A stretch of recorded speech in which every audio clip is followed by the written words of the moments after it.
This is Let's Talk Brand and Business, a platform specially created to host technocrat leaders and industry authorities within the marketing, communications, and business community. My name is Shina Iteade, your host on this special segment.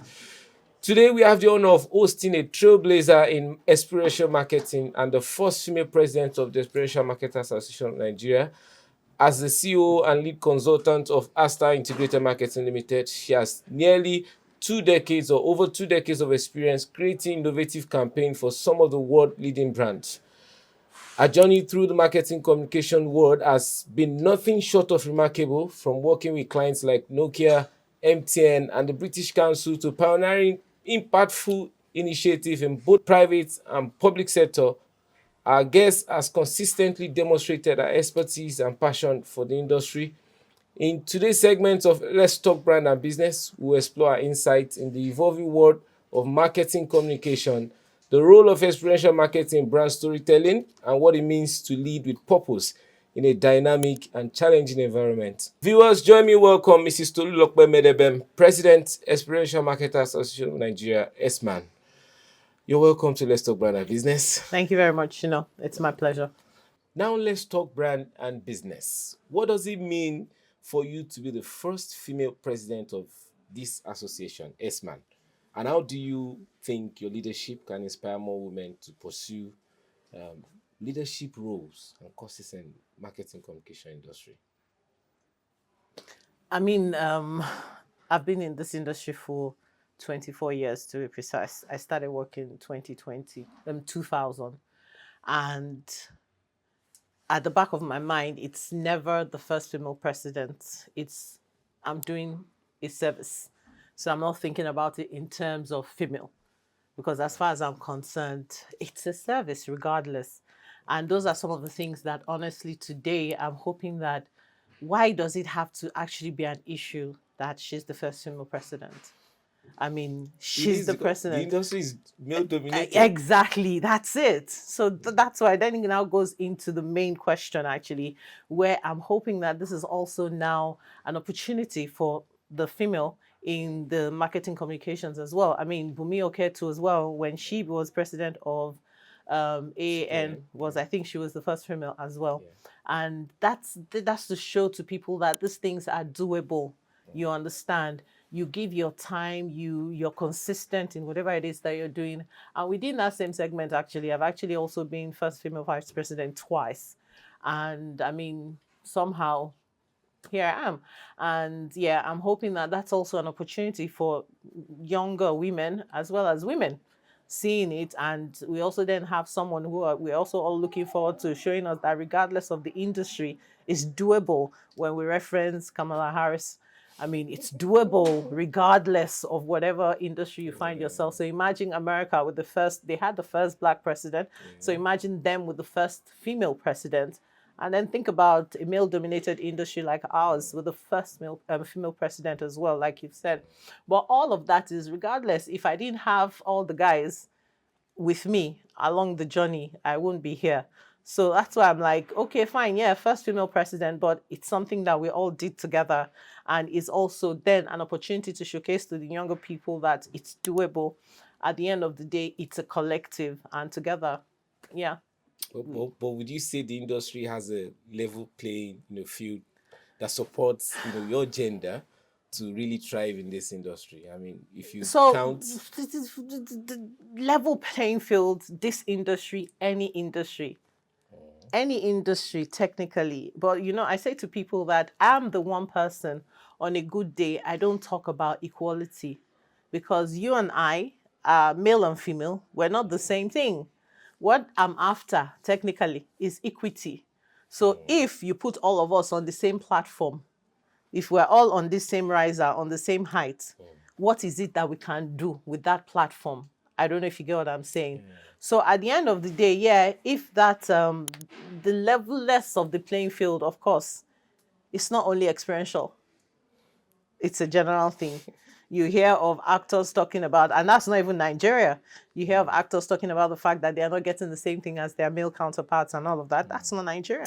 I don't know if you get what I'm saying. But at the end of the day, we're all putting in our very best to ensure that regardless of whether the playing field is level or not. We are doing our thing, you are seeing it, and you're able to actually see that, yes, these people know their onions, these people actually know what they're doing, and they can actually do it if given that opportunity, if you call it a level playing field. But we've had some critics also saying you got here just as a way of rewarding your efforts, having been the vice president, to this point. What do you have to say to that? Do you think this is earned? I mean, 2 decades is not child's play in the industry. Do you feel Exactly. So I so? think so. I think you Yeah. answered the question yourself. I mean, first and foremost, 2 decades in the industry is not child's play. One, and like I said, with the commitment of my male colleagues to who I am, to what I am, to my ability to be able to have been able to work with them, I mean, we're here today. So it's not something I did on my own. I mean, it's an association. It's an association of 50 something agencies. And I'm here today. I couldn't have lauded it over them. They can't be, if peradventure maybe 2 or 3 people say they want to award it, or where was your award now? The remaining 50 something, would they be doing that? So it was an election. We're here and we're doing it. And look, I will never ever forget the fact that it's a collective. We all did it together as an association. And today I'm here because I was able to rise on the shoulder of giants, which are my past presidents and all the members of Exman. Now let's move straight to Esman. What's your vision for this association, and what are your goals for this tenure? I mean, it's tenured, it's a tenured assignment, so I'm So counting. our this EXCO, the new EXCO, our vision is on the acronym of Thrive. Thrive on its own means to flourish, to bloom. And the thrive then means that it's broken up into different things. And the T there is on thought leadership in terms of some of the interviews we're doing, being part of a lot of things. We had a session with LBS on experiential marketing, so thought leadership on that. H is healthy competition, because at the end of the day, we're all competition. But being competitor to each other doesn't mean that we want to kill ourselves.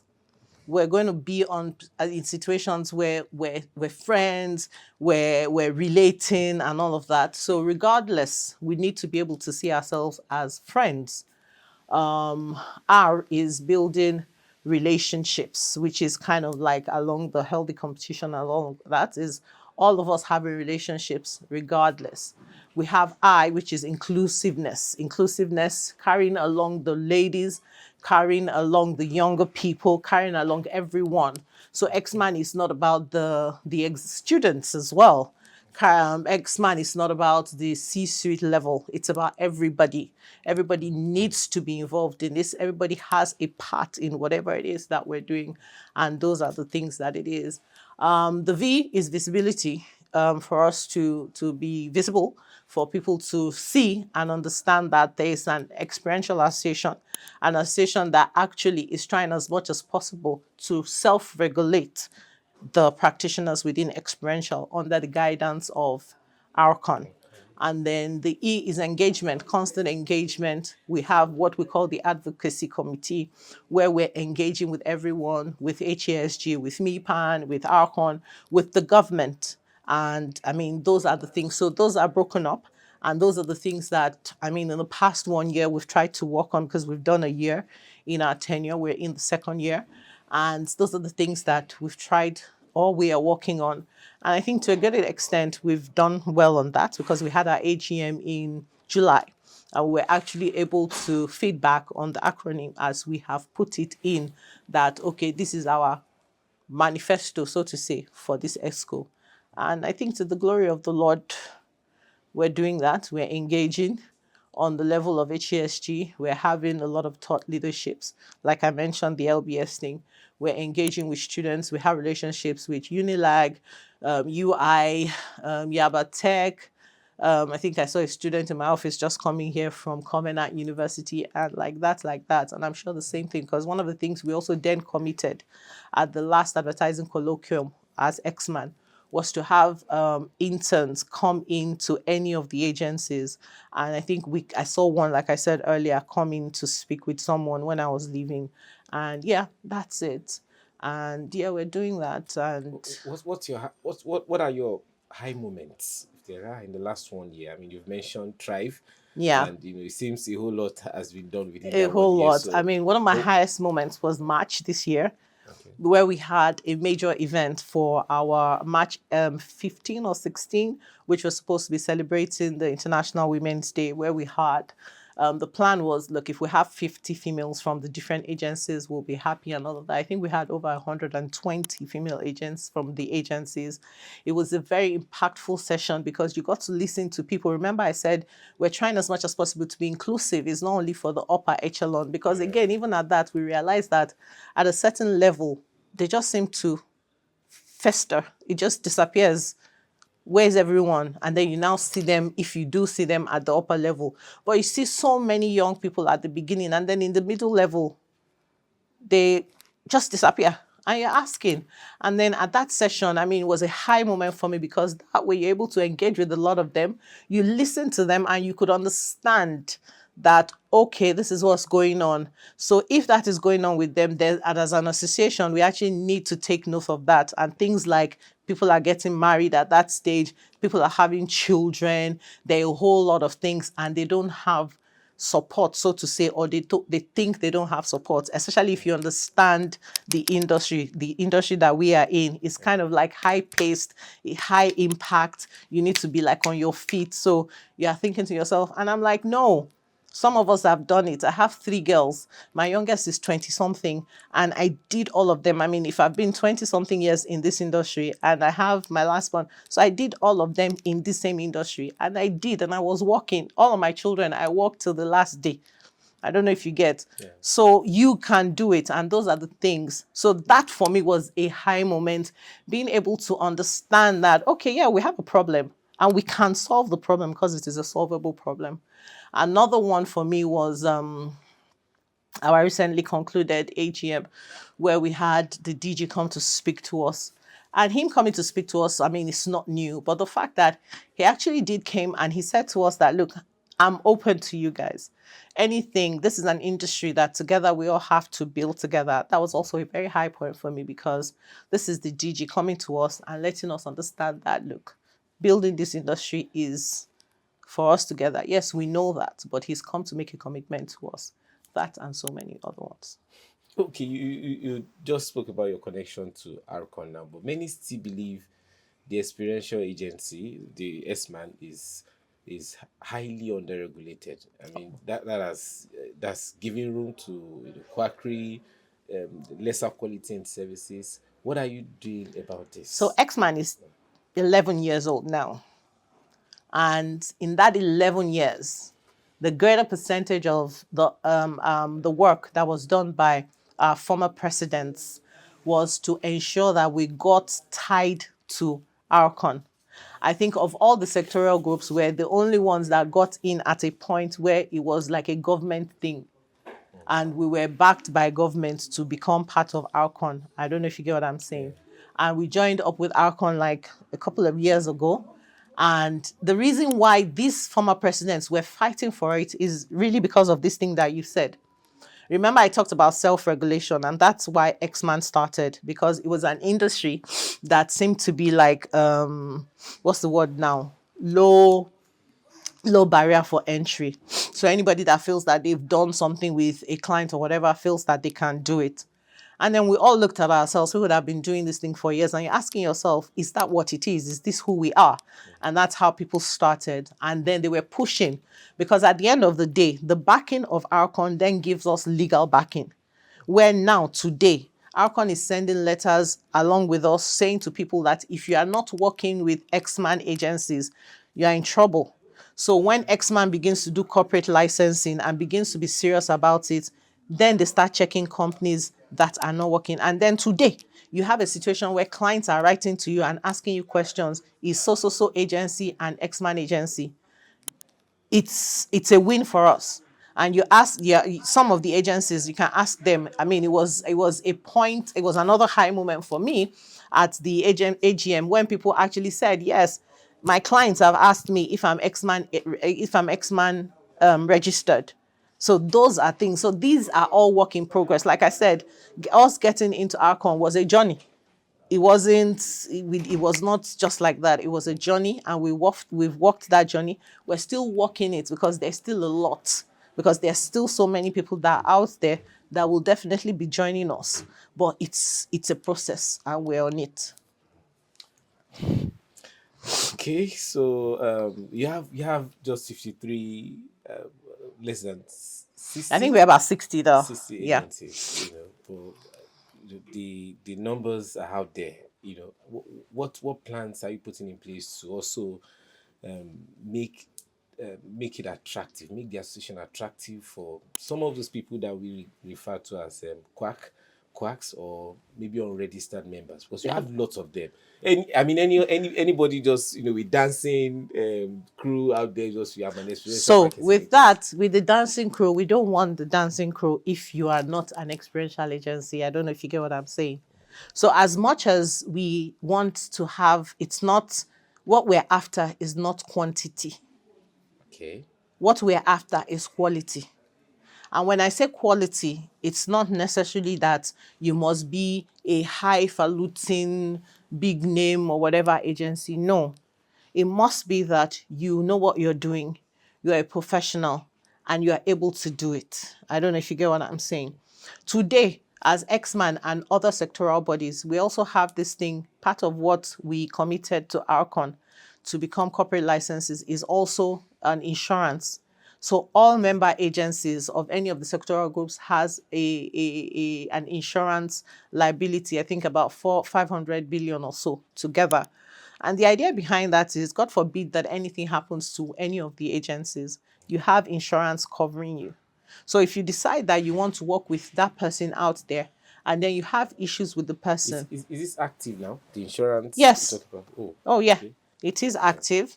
About X number of our agencies are covered by that. And these are some of the things that we like I said, we committed to it in the last NAC, where we said that Arcon could go ahead and start advertising the names of corporate licenses by April. But as at that April, some people hadn't regularized their licenses. So Arcon decided that, okay, they were going to stall a bit, and then hopefully I think that will come. But yes, we have those what's it called now? We have that in place as we speak with the insurance. So they're covered by insurance. Peradventure anything happens, each agency, depending on what they put in, is covered to a certain amount.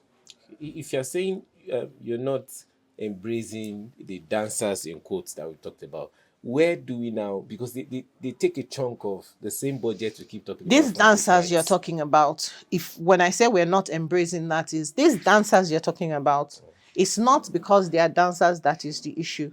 These dancers you're talking about might be under a company.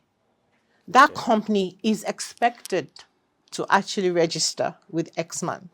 And we're actually getting them. This AGM, we had the highest number of new agencies coming in. And this still goes back to the fact that their clients are now also asking them, are you Xman registered? I don't know if you get what I'm saying. Yeah. No company is going to want to be closed because they are working with an agency that is not. What does it cost you to be Xman registered if you actually know that you're doing right? I don't know if that makes any Yeah, sense. yeah, You it does. It understand? does. So it's a simple and very straightforward process. It's there on our website. You go on our website, you see the form, you fill the form, they ask you a couple of questions, you pay the initial payment, they get back to you that, okay, you will get back to you. The membership committee speaks with you, and then they fix an appointment. They come to do like a what's it called now, a visitation or inspection. They're doing the inspection, they check to see that you have all the things that you need to have, and then by the next AGM, if you make the cut, you are inducted and you become an Xman agency. After that, you submit your details for Arcon. Arcon also does their visitation and all of that, and then you get to be an Arcon corporate licensee.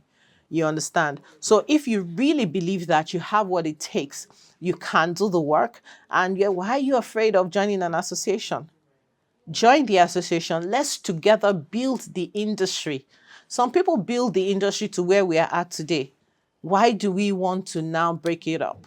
Let's work together to build an industry that we met. Some people made us meet it. We are proud of them. The Shomanjos of this world and all the others. We are proud of it. The Udemel Fort and Co.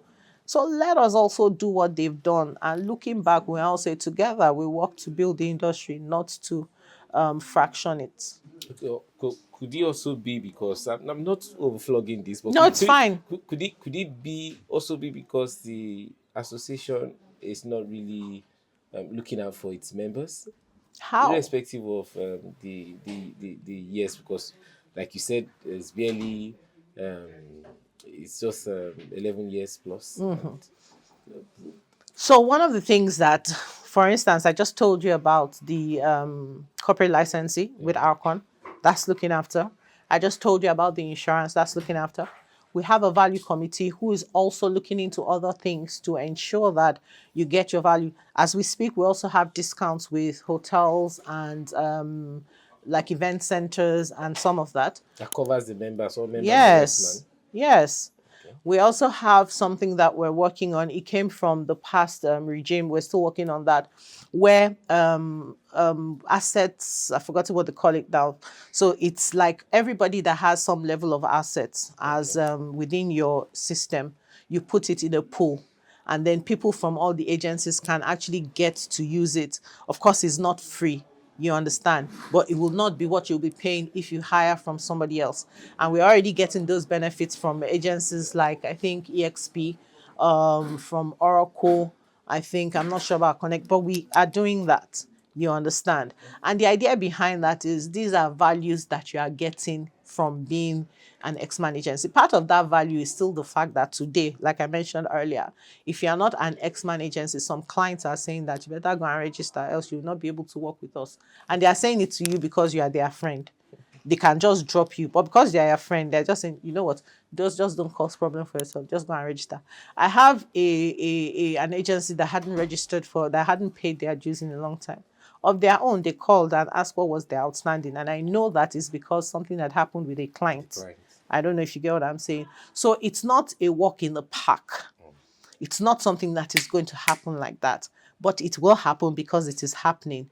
And it's like I said, it's a process. And we're walking the walk, we're walking the talk, and it's a step-by-step But process. are you in talks with the clients just to ensure Yes. um, The compliance last from their own end? at the beginning of this year, a letter went where to all clients, and they all replied. Part of that is today, like I said, remember I talked about advocacy and engagement.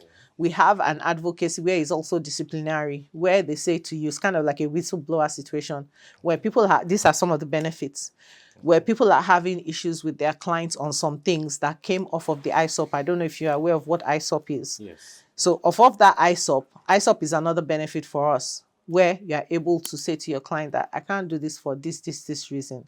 And for that reason, if the client is going against that, you write. You write to the association. If the association can write to the client, they write to the client, which we've done a couple of times. When the clients reply and they change, that's good for everyone. When the clients don't change, then we escalate it to Arcon, and then Arcon takes it over. These are some of the benefits as well, and we're getting results from that. Good results, I dare say. So I mean, it's Are your clients members of Advan alone, or just clients. The clients are all over. I don't know who clients are, where they, which membership of what they are. I don't know if you get what I'm saying. But regardless of who or what membership they are, clients are, honestly, clients have been, they have actually been faithful, if I can use that word, to ISOP. I have one of our agencies, a senior agency head, who said to me that since the beginning of ISOP, he has actually not had any real need to borrow money, as was the norm, because by the time he's needing money for something, someone is paying, and they're able to channel that money to something else. That's a win for us. I don't know if you get, and this was brought on by ISOP. now? Critics argue that experiential marketing does not deliver the same level of measurable impact as traditional advertising or media buying. How do you respond to this, and what metrics can prove experiential marketing's effectiveness?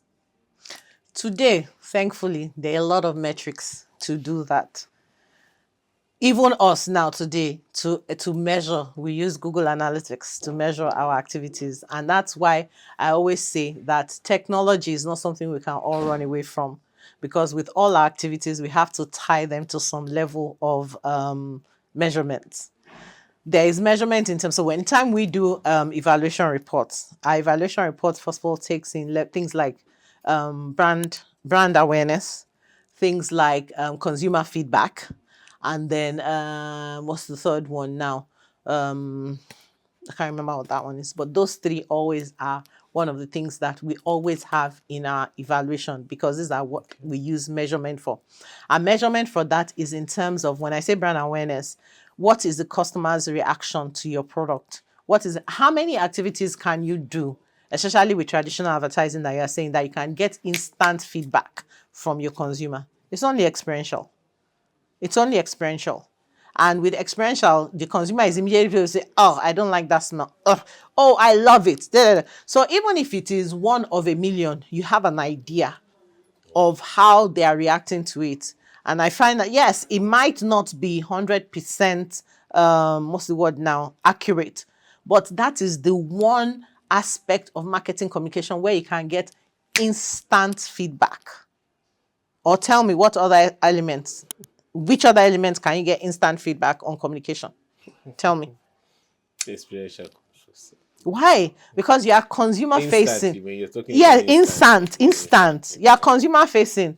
So the consumer tells you, no, I don't like this. Oh, it's hard. Oh, it's smelly. Oh, it's instant.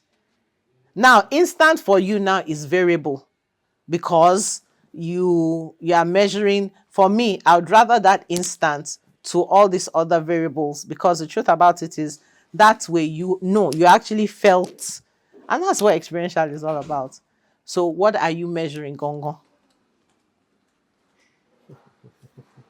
But if you're to advise clients, your clients, would you advise, how would the sharing formula be in terms of budgeting for marketing? Taking experiential marketing agencies, side by side other traditional agencies, like. So the thing about it is, I don't, the spread for me, or the break for me, should be as, because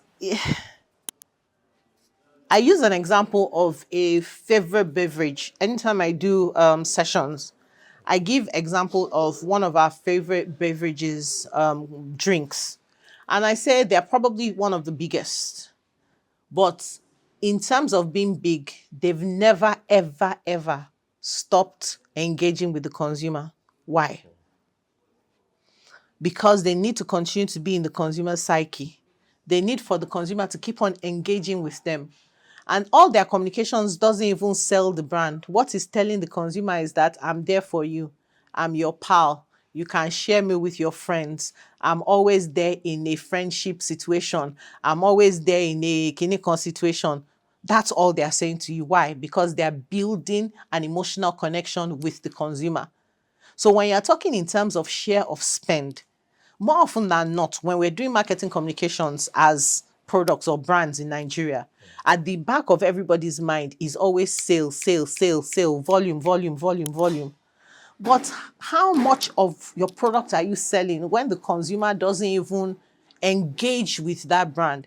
If the consumer doesn't understand your brand, if the consumer doesn't like your brand, how much can you flog sales?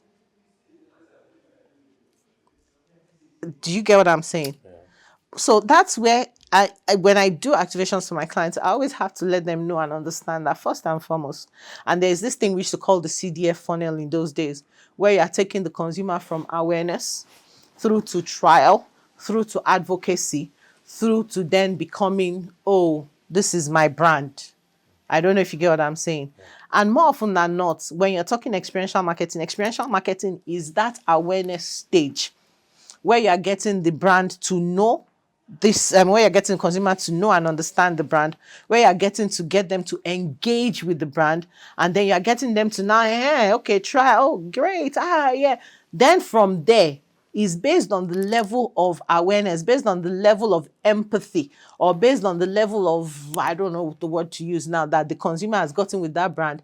That's when he now moves on to the next stage, which is trial, which is now he now starts to do word of mouth. Do you know that detergent? I love it. Do you know that drink? Oh, but if you haven't built that and then you are talking about the fact that you want to start making $1 billion at the beginning. I have a brand, a client I worked with throughout December, and we said to them then that this is a new brand. It has a funny name. This time, we want you to ensure that please just dash it. Just be giving everybody all night activities, all those dirty December stuff. There's no, we have X number of containers in the warehouse. We have to ensure we sell it, blah, blah, blah. We were doing. The name is funny enough. People will not buy this thing. Anyway, we just said, you know what, let's not be drumming drum for people. And we exited the brand. So in recent times, I came across their social media page and I saw that all the things we were begging them to do, then they started doing it. You are getting brand ambassadors, nightlife connoisseurs, where we said the guy who just got married, use him as, because he's a nightlife connoisseur, use him, then go and start doing events in so places. They are doing all of that. Because you need to, first of all, entrench your brand in the mind of the consumer so that you become a household name. Even household names, that's why some names, some products are called by some certain household names. Because they become household names. So you are calling them by some brands. Exactly. So there's a particular spread of, maybe for instance, detergent. When you want to buy in those days, you go and call it a certain name. There's a particular paste. If you want to buy paste, you go and say, give me. Why? Because over the years, they became household names. And that's what Experiential does with you. It doesn't have the time to marinate in outdoor, in clinical. It kind of like invades your personal space and gets you to immediately jump on it and latch onto it. So I don't know, the spread or the split of their budget. Yeah, because if you traditional is wider, is mass, or like reaching out to Yes, one, but two, at the three. end of the day, that's why it's called 360. Is how well you leverage on your 360. I don't know if you get what I'm saying. Yeah. Upstairs now, we're talking about something, and somebody was like, well, you don't know why people, some level reasons why people sponsor stuff. You sponsor something and it ends there. If you sponsor something, let's assume you get a sponsor for this program and the person maybe throws 100 billion your way. It shouldn't just end there. Whilst you are doing whatever you are doing, the brand that has given you that 100 billion should also take up your brand and business, should also be spreading it anyhow, should be doing stuff with it, because we've put money on you. So as much as, yes, you are creating awareness for us, we own you. Everywhere they see us, they should see you. I don't know if you get what I'm saying. Yes. But these are some of the things that we don't seem to understand. I don't know if you get what I'm saying. So you sponsor something, it ends there. And that's why we call it a 360. You talked about, the first question before this was about that split. That split, if we're doing it right, if assuming we had 10,000 naira, and we took that and split it through the marketing mix, imagine what that would do. But not because, okay, like you said, traditional advertising is wider, so throw it there. Okay.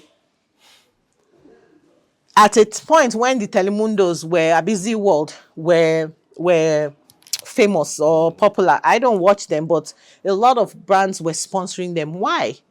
Because the people that are seated there watching it, they are the ones that will have that instant recall when they get to the store. And, oh, I saw that thing.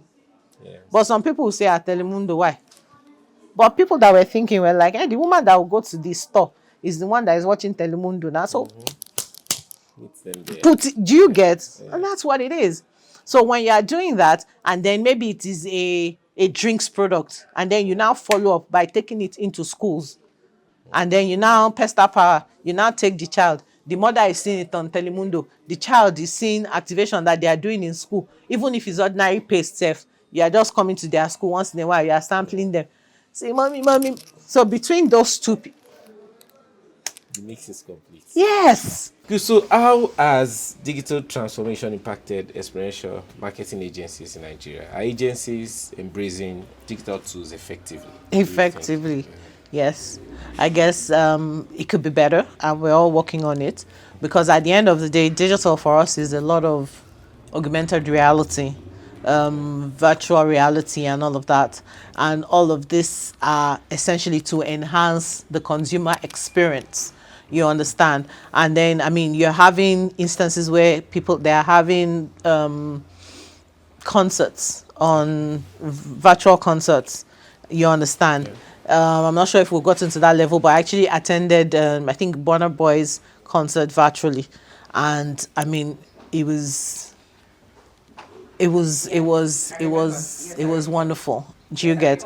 So imagine that we're able to do better, way more than that, you know, and I'm not sure we're there yet, but everybody's integrating that, because the truth about it is, it is a must have, it is a must do, and it is something that would, the I guess it comes back to budget at the end of the day for us.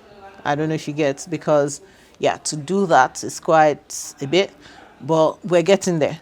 I mean, some clients are embracing it. You have people every year attending the Experiential Marketing Summit. These are things we're going there to learn. These are things we're seeing in use in other places.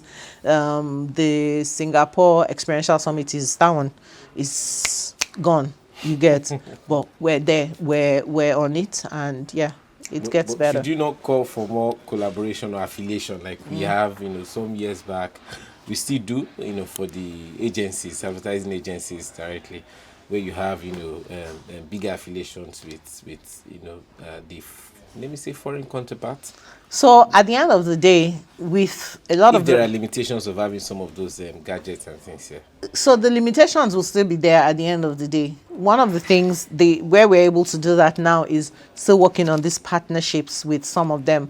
You understand? I know a couple of my colleagues who have partnerships with people that they do stuff with.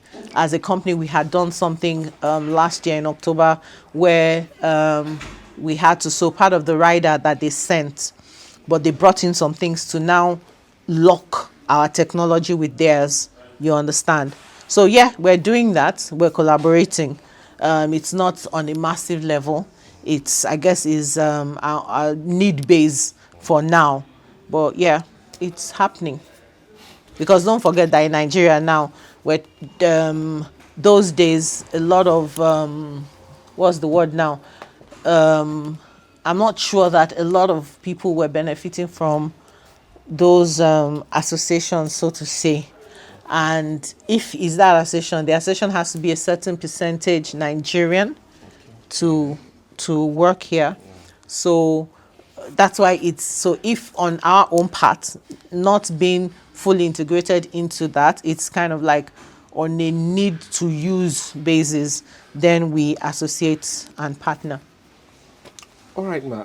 What innovations or changes do you expect to see in the industry, and how can agencies prepare for them as we draw to a close? Yeah, I think What it's does it kind of look like? like this last, what we just said now. I mean, we're doing that.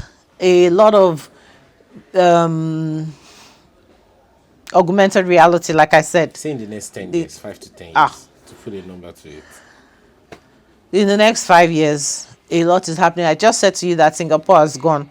So imagine that maybe we all now sit down and say, okay, wait first, we're all moving to Singapore to learn what is the next step. How do we, so imagine that we all do that, or we go one by one. Somebody gets this, somebody gets that. In the next 5 years, I think, because a lot is already happening now. I mean, if you check some of the activities that happened last year, December, there was the integration of a lot of technology into some of them at the end of the year. And these were done by agencies, thankfully, that are Exman agencies safe. I don't know if you get what I'm saying. So adding all of that into the scheme of everyday learnings. Like I mentioned to you, I know a lot of my colleagues that attend the Experiential Marketing Summit, which holds every year. And some people never miss it. And some of those elements, as minute as it might be, they try as much as possible to ensure. So it's yeah, 5 years. I give a boom in the next, not later than in the next 5 years or even earlier, because I'd already used the example of things that happened last year, December. So imagine that the only thing is like they will ask when you're pitching for a business, so what could go wrong? And that what could go wrong is what we're all in right now. Exchange rates, you get, so policies.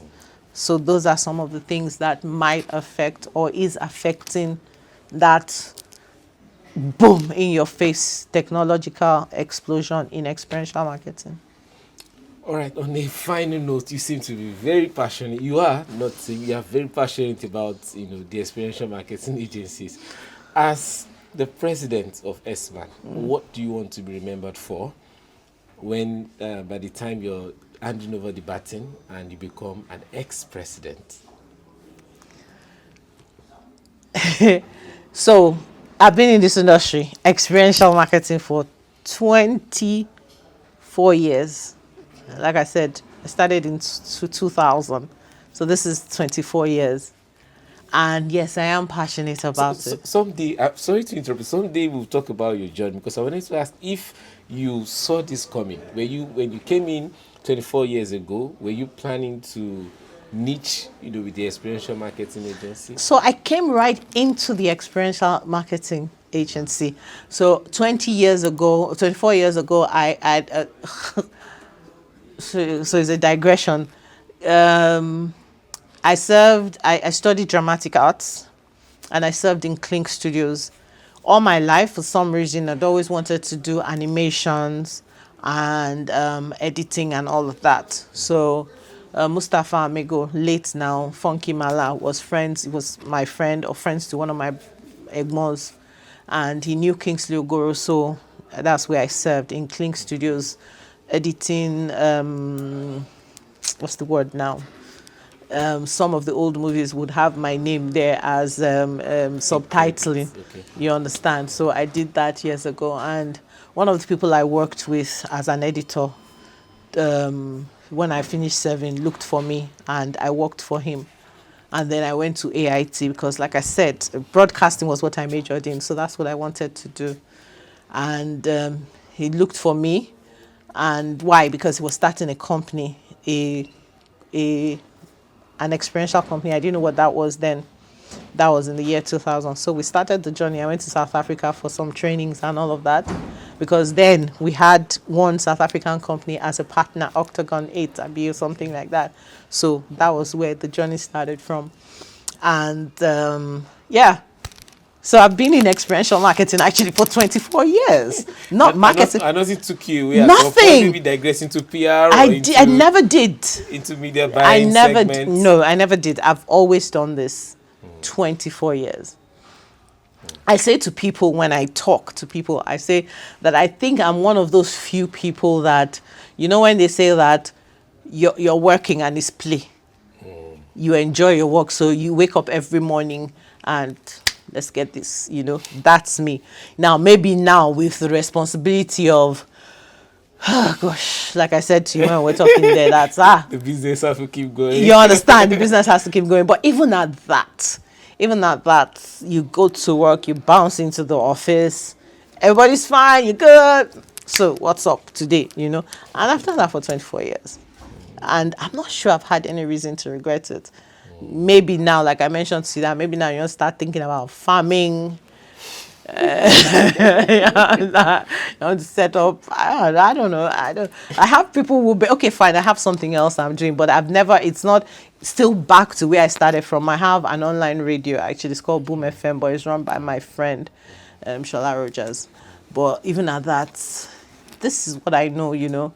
This is I could if I have an activity and I have to stand for the next 7 days, I will stand. And then after the 7 days, the person that will suffer it is my husband, because I just break down, But I mean, it's something I love. Yeah. Would you have done anything else aside if it is not in experiential marketing? I'm not sure, because you can't say 24 years. So have I thought about something else in that time? during COVID, I also have a podcast as well. I haven't done that. There's a lot going on. During COVID, I started a podcast because for some reason people would call and they were going through all sorts of things. And one of my cousins said, well, you don't kill yourself. How many people do you want to answer? You better start. So I started a podcast, Bands with Tea, and I started speaking to people about mental wellness and all of that. And yes, I think that's the only other thing. And it's still within Do the mix. broadcasting, so I'm not sure. And then, okay, fine, I'm not sure I've done anything else. My father was, I think that's my role model, definitely. My father was an actor, and then he became a king, Obafunsho Adiolu. And I think he's been my role model for life. So I think that I probably won't have done anything else. I'm not sure I've done anything else. Okay, now back to the final question. Yeah, What do you want to be remembered for? To make, so that is essentially why that inclusion part came in. Remember, I said to you that one of my high moments was when I realized that the females, oh, they can be great. We can all be great together. But there's a period in there where life happens.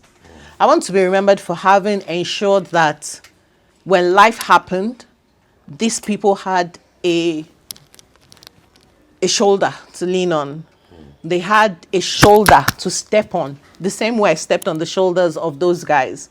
Now, these ones have a female shoulder to step on such that they don't fall off. Instead, they step up. They get that heave-ho and they move on to the next stage. So I want to be remembered for that that girl that had that passion for the other girls within the marketing communications industry. Yeah.